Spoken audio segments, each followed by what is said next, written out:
जो भ्रष्टाचार चल रहा है सर एक लंबे समय से, मैं अपने 40 साल के अनुभव के आधार से आपसे बात कर रहा हूं और मैं विभिन्न मंचों पे काम किया है सर मैंने, और मैं शिक्षा विभाग के इस गतिविधि को बहुत नज़दीक से देखा है। बच्चों को जो लाभ मिलना था वो लाभ आज नहीं मिल रहा है। आज की तारीख में 1500 करोड़ रुपए की जो पैसे आ रहे हैं उसकी रद्दी आज 150 करोड़ रुपए भी नहीं निकल सकता अगर सारे जगह के कार्यक्रम को आप इंक्लूड कर लें तो। ये मैं दावे के साथ कह रहा हूँ सर। जो वर्तमान की स्थिति है समग्र शिक्षा की जी, उसमें पैसों का जो लेन देन है सर, और पैसों का जो निचले स्तर तक आने का चक्र है, इसमें कागजी कार्रवाई ज़्यादा होती है। मैं आपसे बता रहा हूँ सर कि जो बच्चे 6वीं में आते हैं उन्हें लिखना पढ़ना नहीं आता, यही हालत 9th में भी है। 6वीं क्लास 9th में भी? जी हाँ, यही हालत है, लिखना पढ़ना नहीं आता। जी हाँ, प्रदेश के अंदर बहुत सारे जो जिला शिक्षा अधिकारी प्रभारी हैं जो शिक्षा के स्कूलों में शिक्षा में काम करते हुए स्कूलों के अंदर जांच करने नहीं जाते हैं। पूर्व में भी फर्नीचर घोटाले, कंप्यूटर घोटाले, ऐसे बहुत सारे मामले हैं। हमारे राज्य के कुछ अधिकारियों के ऊपर इस पर मुकदमा भी दर्ज है EOW में, वो भी आज तक पेंडिंग है सर। प्रभारी जिला शिक्षा अधिकारी बने हैं, वो मॉनिटरिंग नहीं करते, वो पैसा देकर के बनते हैं। आप छत्तीसगढ़ के बाहर से आई हुई, महाराष्ट्र से आई हुई एजेंसियां खुलेआम ये गैर कानूनी काम कर रही है, लेकिन उन्हें संरक्षण सिर्फ इसलिए मिला है क्योंकि कमीशन खोरी का खेल होता है, जो मैं ऑन कैमरा बात कर रहा हूँ। नमस्कार, मैं पवन केसवानी, राष्ट्रबोध में आपका स्वागत है। छत्तीसगढ़ की 1/3 आबादी स्कूलों में पढ़ती है। करीब 78 लाख बच्चों का भविष्य सरकारी और प्राइवेट स्कूलों में तय होता है।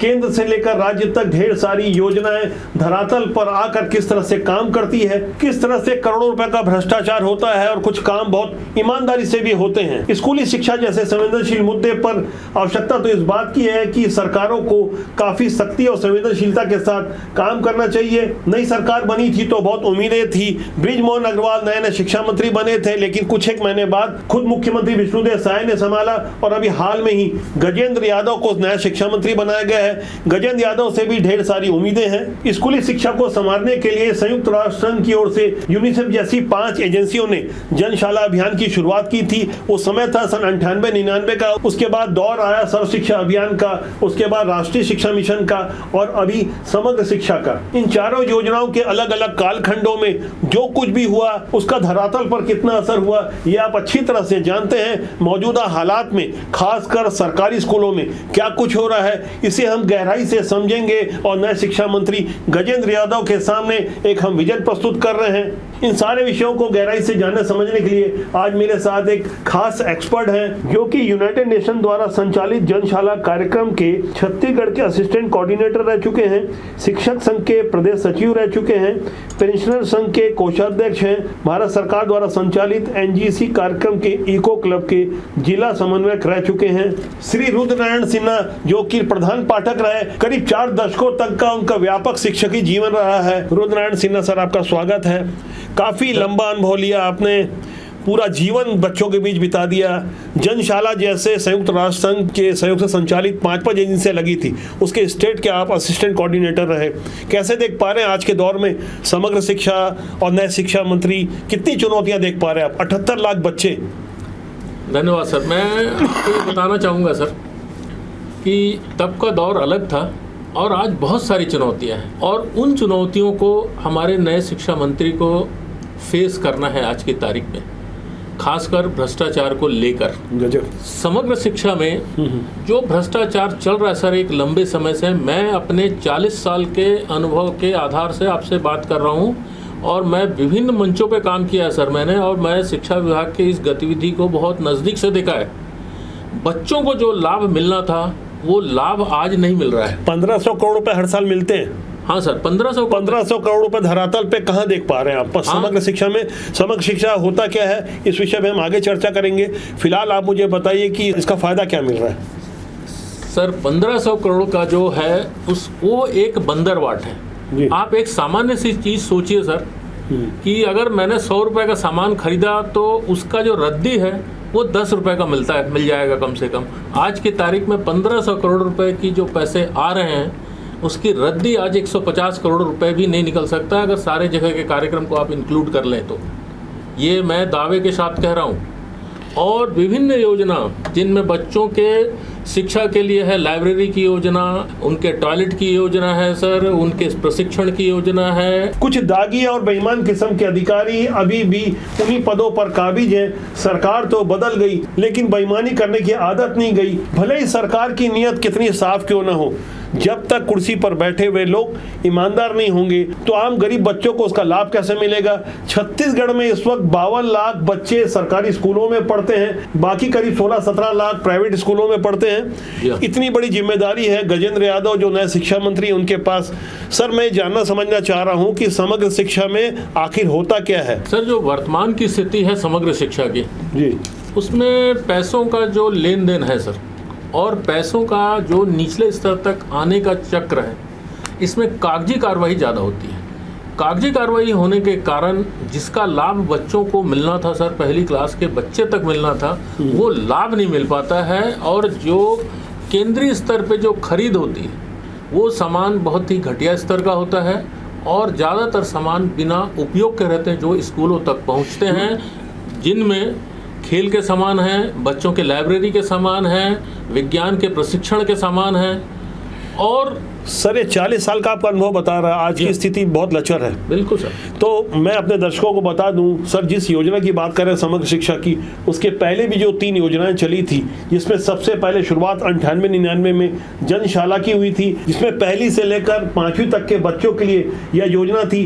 उम्र की सीमा भी तय की गई थी कि 6 से 14 साल के बच्चे किस तरह से भारत के स्कूलों में सही शिक्षा ले सकें। इसके लिए संयुक्त राष्ट्र संघ की 5 एजेंसियों ने मदद की थी। उस योजना का नाम रखा गया था जनशाला, जो कि पहली से 5वीं तक थी। दूसरी योजना का नाम था सर्व शिक्षा अभियान, जो पहली से 8वीं तक थी।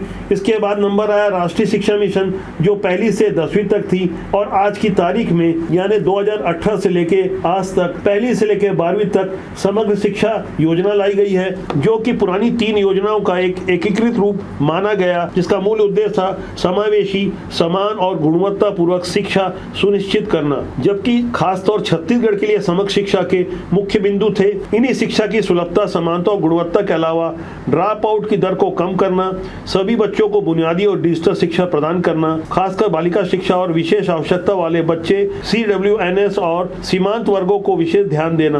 पहली से लेकर 5वीं तक के सरकारी स्कूलों में ये योजना लागू की गई, जिसमें शिक्षकों के प्रशिक्षण को भी शामिल किया गया।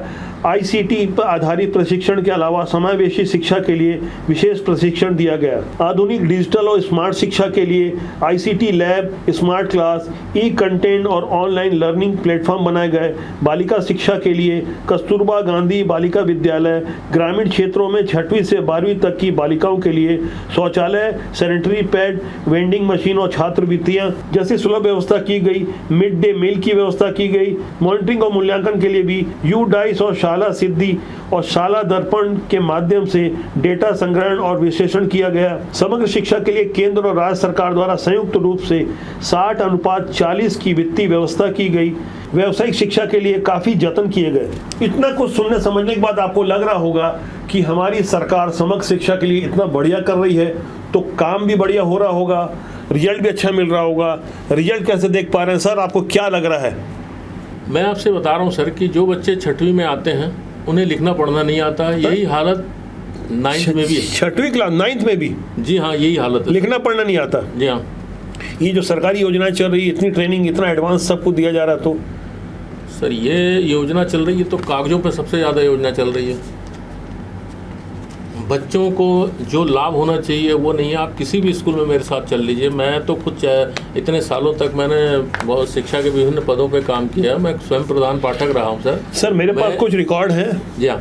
मैं इसका होमवर्क कर रहा था सर। जैसे एक महाज्ञानी इस विषय के जो जानकार हैं, उनसे जब हम साक्षात्कार करते हैं या विश्लेषण करते हैं तो हमारी अपनी कुछ तैयारी रहती है। कुछ एक नाम मेरे पास आ रहे हैं। ये समग्र शिक्षा के MD हैं, IAS हैं, संजीव झा, और नियंत्रक के पद में बैठे रहे धीरज नशी ने, उप संचालक राजेश सिंह। इनके बारे में बताया जा रहा है कि शिक्षा मंत्री के OSD बनने की जुगत में लगे हुए हैं। इसी तरह अजय देशपांडे, जो समग्र शिक्षा में मुख्य कर्ता धर्ता की भूमिका में थे। इनके बारे में आपके पास क्या जानकारी है?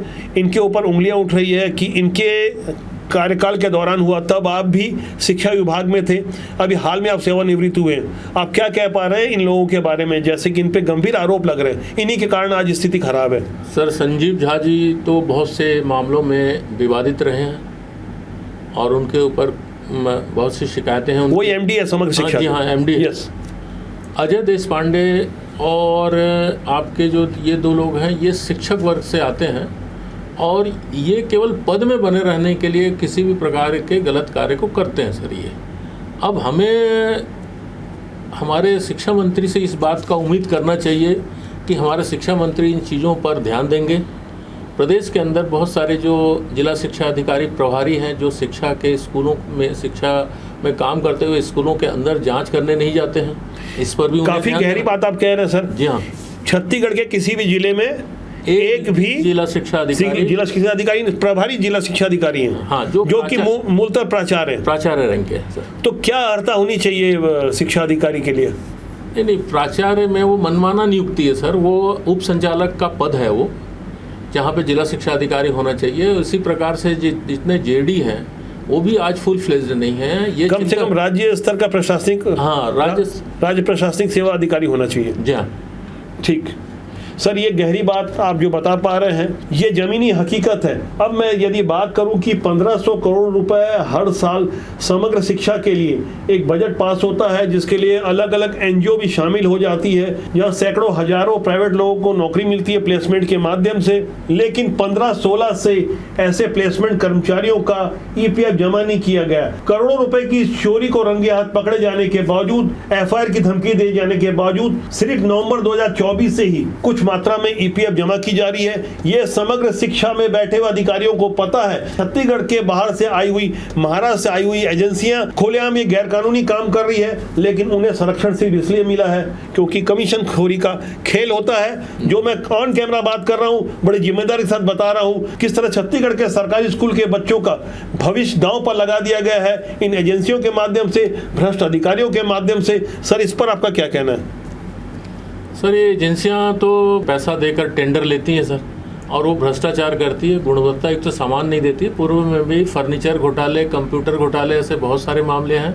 हमारे राज्य के कुछ अधिकारियों के ऊपर इस पर मुकदमा भी दर्ज है ईओडब्ल्यू में, वो भी आज तक पेंडिंग है सर। अभी आपने एक बात और की कर्मचारियों के ईपीएफ को लेकर, मैंने अभी रिसेंट में एक शिकायत किया सर। बहुत कुछ प्राइवेट स्कूल हैं यहाँ के जिन्होंने 2003 से जो है कार्यरत कर्मचारियों का ईपीएफ का अकाउंट नहीं खोला, और उस पर आज दिनांक तक कोई कार्रवाई नहीं हुई। मैंने 10 साल पहले भी शिकायत किया था और अभी भी शिकायत किया, वो जांच चल रही है सर यहाँ पे। हमको ऐसे चीज़ों पर ध्यान देना होगा और हमारे अधिकारियों को भी ध्यान देना होगा सर। मैं ऐसी कुछ प्राइवेट एजेंसियों के बारे में बता रहा हूँ जिनके दामन पर दाग लगा है, वो साफ तौर पर आरोपी हैं, लेकिन आज भी उन्हें बचाया जा रहा है। समग्र शिक्षा के अंतर्गत 8 एजेंसियां फिलहाल कार्य कर रही है, जिनके ऊपर आरोप है कि उन्होंने 1184 कर्मचारियों का वर्ष 2015-16 से ईपीएफ जमा नहीं किया। मौजूदा दौर में जो एजेंसियां काम कर रही है उनके नाम हैं स्किल ट्री, आईसेक्ट, ग्राम तरंग, लक्ष्य, इंडस, लर्नेट, अपग्रेड। इन एजेंसियों के नाम सामने आए हैं जिन्होंने ईपीएफ की राशि जमा नहीं की है। अभी जो कंपनियां आईसीटी, व्यावसायिक शिक्षा, पीएम श्री और स्पोर्ट्स के क्षेत्र में काम कर रही है, उनके द्वारा हाल में ही कुछ दिन पहले 1500 लोगों की प्लेसमेंट एजेंसियों के माध्यम से भर्ती की गई। उनमें से एक एजेंसी है लर्नेट एजेंसी, जिन्हें काम देने के लिए सभी नियमों का अनदेखा किया गया। वो क्वालिफाइड नहीं थी, बावजूद इसके उन्हें काम दिया गया। नवंबर 2024 में नियंत्रक धीरज पशीने के द्वारा वार्निंग दी गई 3 एजेंसियों को कि यदि ईपीएफ की राशि जमा नहीं की गई तो एफआईआर दर्ज होगा। वो नवंबर 2024 का था और 2025 का भी अगस्त बीतने को है, एफआईआर दर्ज नहीं हुई। कितने 45 दिन बीत गए। क्या बोलते आप इन्हें? यही तो कार्रवाई है सर इनका। बस शिकायत के बाद में एक चेतावनी पत्र दे दिए और आप इंतजार करते रहिए सर। तारीख पे तारीख चलता रहेगा सर, और कभी भी उस जांच का अंतिम स्थिति प्राप्त नहीं होती हमको। इसी कारण ऐसे भ्रष्ट लोगों का मनोबल बढ़ा हुआ है। मैं आपकी जानकारी के लिए बता दूं, रुद्रनारायण सर रिटायरमेंट होने के बाद लगातार शिक्षा विभाग की पोल खोल रहे हैं। स्कूल शिक्षा विभाग के लिए इन्होंने पूरा जीवन दिया, खो दिया, अविवाहित हैं और लोगों की भलाई के लिए काम करते हैं ईमानदारी से एक अच्छे विसिल ब्लोअर के रूप में। सर, आपकी आवाज़ को राष्ट्रबोध जरूर एक मंच दे रहा है। हमारी कोशिश है कि आपकी आवाज़ का असर होना चाहिए। लगातार आप मुद्दों को उठा रहे हैं और हम भी आपके साथ हम कदम बने हुए हैं। कुछ और गहरी बातें बताइए कि किस तरह से समग्र शिक्षा के माध्यम से बच्चों की शिक्षा की गुणवत्ता में कुछ बेहतर किया जा सकता था और किन कारणों से फिलहाल अटका हुआ है ये मामला। सर, सबसे पहले तो सर आपको प्रभारियों को के स्थान पर फुल फ्लेज लोगों को बैठाना पड़ेगा सर। दूसरा क्या है, सभी स्कूलों की मॉनिटरिंग हो और कार्यालयों का भी मॉनिटरिंग हो कि कार्यालय के अंदर किसी काम को कितने दिन में निपटाया जा रहा है, उसका भी समय का निर्धारण हो जाना चाहिए। खासकर जो आज रिटायर हो रहे हैं सर, उनको पेंशन नहीं मिल रही, साल साल भर अटक जा रहा है मामला और पेंशन नहीं मिलता है। ये जो चीज़ें हैं छोटी छोटी, ये दिखने को बहुत छोटी है, लेकिन ये शिक्षक के दिमाग में एक ऐसा छाप छोड़ती है जिससे उसको कार्य करने में तकलीफ होता है। ऐसा उनको लगता हुआ कि हम रिटायर्ड हो गए तो कुछ नहीं मिलेगा, तो भ्रष्टाचार हम कर लें। कुछ ना कुछ दिमाग में चलता है सर कि मनुष्य को अगर आप छेड़छाड़ करेंगे तो उसकी विकृति तो किसी भी क्षेत्र पे जा सकती है ना। तो जो प्रभारी जिला शिक्षा अधिकारी बने हैं वो मॉनिटरिंग नहीं करते, वो पैसा देकर के बनते हैं। आप हाँ, सवाल ही पता नहीं था सर। जुगाड़ लगाकर बनते हैं। जुगाड़ लगा के बनते सर अपने। जब जुगाड़ लगा के बनेंगे, पैसे देंगे तो पैसा कहीं ना कहीं निकालेंगे, तो भ्रष्टाचार होगा, स्वाभाविक रूप से होगा, जिसका असर निचले स्तर पर होगा। हाँ, और वो समाज में उसके कारण समाज को तकलीफ झेलना पड़ रहा है। सर, आप सबसे बड़ी चीज़ सोचिए कि आपके पास अगर पैसा है और आपने प्राइवेट स्कूल में पढ़ लेते हैं, लेकिन वो जो गांव का किसान है जिसके पास में कुछ नहीं है, उस बच्चे की शिक्षा का जवाबदार कौन है? आप इस विषय को सोचिए सर, ये बहुत गहरी चीज़ है। ये विषय बहुत गहरा है, सिर्फ छत्तीसगढ़ का नहीं है, पूरे भारत में। जब धरातल पर योजना इस तरह से दम तोड़ती है तो कहीं ना कहीं देश के प्रधानमंत्री को ये कहना पड़ता है, ना खाऊंगा ना खाने दूंगा। आपको 1985 के प्रधानमंत्री राजीव गांधी का वो काला आंडी उड़ीसा का वक्तव्य याद होगा, जब वो कहा करते थे कि हम 1 रुपए केंद्र से भेजते हैं, नीचे एक आम व्यक्ति तक 15 पैसे ही पहुंचते हैं। ये जिम्मेदारी से प्रधानमंत्री राजीव गांधी कह चुके थे, लेकिन उसका जवाब जब प्रधानमंत्री नरेंद्र मोदी देते हैं, ना खाऊंगा ना खाने दूंगा। आपको क्या लगता है कि भ्रष्टाचार रुका है या कुछ और शक्ति की जरूरत है? और शक्ति की जरूरत है सर। आज रुका है कि नहीं? नहीं, भ्रष्टाचार कम हुआ है सर, लेकिन वो उसके बराबर नहीं है। आपकी मैं बता रहा हूँ सर, पैसा अब 100% आ रहा है केंद्र से चला हुआ पैसा, ऑनलाइन सिस्टम के कारण। लेकिन उसके बाद जो कागजी कार्रवाई होती है सर, उससे क्या होता है सर? खाने का तरीका कैसे नया नया निकाल लेते हैं? एक आध कुछ उदाहरण बताइए। जैसे रसीद खरीदा जाता है सर, उपादेयता और भौतिक सत्यापन किसी भी कार्य का नहीं हो पा रहा है, ना ऑडिट हो पा रही है सर ढंग से। सर, डर और नहीं लगता कि इतनी अच्छी सरकारी नौकरी मिली है? किसी को डर नहीं सर, जब पैसा उसने जरूरत से ज्यादा कमा लिया है भ्रष्टाचार के माध्यम, नौकरी जाए भाड़ में, तो क्या लेना देना नौकरी से? कोई नहीं। सारे जो सर, आप ज्यादातर छत्तीसगढ़ में रहे हैं, दुर्ग जिले में रहे हैं, कुछ एक उदाहरण दीजिए। कोई एक ऐसा टीचर आपको याद आता है जिसने कभी पढ़ाया नहीं? देखिए, एक सर है आरिफ खान, वो पिछले 2 साल से स्कूल नहीं गए सर। कौन से स्कूल में? वो है महात्मा गांधी स्कूल दुर्ग में पदस्थ हैं। वो स्कूल नहीं गए और मैंने उनकी शिकायत भी की थी कि अंग्रेजी के शिक्षक हैं, वो पढ़ाएं, लेकिन उनको विभाग के कुछ अधिकारियों का बर्दाश्त था और उस पर आज तक कार्रवाई नहीं हुई। दूसरा व्यक्ति मैं आपको बताऊं सर, एक कोहका संकुल है, भिलाई का? जी हाँ, भिलाई का कोहका संकुल। वहाँ के संकुल समन्वयक जो हैं, जिनको 3 पीरियड पढ़ाना है और स्कूलों की जांच में जाना है, वो भी ऐसा काम नहीं करते हैं। उनका नाम वर्मा है sir, Verma surname, R Verma surname है। मैं नाम पक्का नाम नहीं बता पाऊँगा, आर वर्मा उनका नाम है। कोहका संकुल के वो संकुल प्रभारी हैं और उनके ही अधीन एक स्कूल था फरीदनगर, जिसके हेड मास्टर 2023-24 में पढ़ाए नहीं और ना ही वो कभी स्कूल आकर जांच किए। और ये पूरा चैनल सर, ये जो यूडाई सिस्टम है, ये तो शिक्षकों पे भी लागू होता है, अटेंडेंट भी उसमें लगती होगी, थंब इम्प्रेशन होता होगा? थंब इम्प्रेशन पहले होता सर, आजकल नहीं होता सर। तो ये खुलेआम होता है हाँ, लगभग होता है सर। ये बीओ के नॉलेज में होता है, ये सब बीओ के नॉलेज में रहता है, बीओ के नॉलेज में होता है, अधिकारियों के नॉलेज में, मिलीजुली सरकार चलती है, चल रहा है। आपकी कोई व्यक्तिगत नाराजगी, दुश्मनी है कि लोग इनका नाम आप ले रहे हैं? नहीं, मेरा क्या सर, मैं इस देश का नागरिक हूँ सर, मैं इस देश का टैक्स पेयर हूँ, मेरे को मेरे देश से प्यार है सर, मैं छत्तीसगढ़ में जन्म लिया हूँ, तो मैं इसके प्रति वो रहूंगा नहीं। मेरे को इस तरह के क्वेश्चन करते हुए बहुत अच्छा नहीं लग रहा था, लेकिन जब हम सच के लिए बात करते हैं तो उंगलियां ऐसी उठती है। हमारे कमेंट बॉक्स में भी कई लोग कहते हैं, कई तरह की आपत्तिजनक टिप्पणियां आती है, बावजूद इसके हम अपना काम आज भी उतनी ही तन्मयता से कर रहे हैं जैसे पहले किया करते थे। बल्कि हमें प्रेरणा मिलती है कि अच्छे काम के लिए कई बार हमें पत्थर का भी सामना करना पड़ता है, कंटक मार्ग पर चलना पड़ता है। सर, ये समग्र शिक्षा और जो स्कूली शिक्षा विभाग से जुड़ा हुआ जो विषय था छत्तीसगढ़ का, नए शिक्षा मंत्री गजेंद्र यादव के लिए हम बार बार इस बात की अपील करते हैं कि चूंकि वो युवा हैं, काफ़ी अपेक्षाएं उनसे, निर्वाध छवि रही है उनकी और संघ की पृष्ठभूमि से आते हैं, इसलिए देश और समाज के प्रति उनकी निष्ठा कहीं ज़्यादा होगी। हमारे सूत्रों से मिली जानकारी के अनुसार राजेश सिंह जैसे कुछ लोग हैं जो उनका ओएसडी बनना चाहते हैं, जो पुराने शिक्षा मंत्री प्रेम सिंह साय और बृजमोहन अग्रवाल के भी करीबी रहे। लेकिन भूपेश सरकार में प्रेम सिंह साय एक ऐसे शिक्षा मंत्री रहे कि वो एक तबादला उद्योग चला रहे थे, रंगे हाथों पकड़े गए, ढेर सारे लोग निलंबित हुए। उस वक्त उनके ओएसडी थे राजेश सिंह। मैं ये नाम बार बार इसलिए ले रहा हूं क्योंकि हमारे पास ये पक्की जानकारी है कि इन्हीं के जैसे कई और लोग हैं जिनका शिक्षा से कोई लेना देना नहीं, शिक्षा विभाग में नियुक्ति उनकी पढ़ाने के लिए हुई है, लेकिन पठन पाठन का कार्य छोड़कर ढेर सारी राजनीति और दूसरे गलत कार्यों में लगे रहते हैं। तो कुछ और नामों के बारे में आप बताइए, ऐसे कामों के बारे में बताइए जिस पर मैं अपने दर्शकों के साथ आपके विचार भी साझा कर सकूं।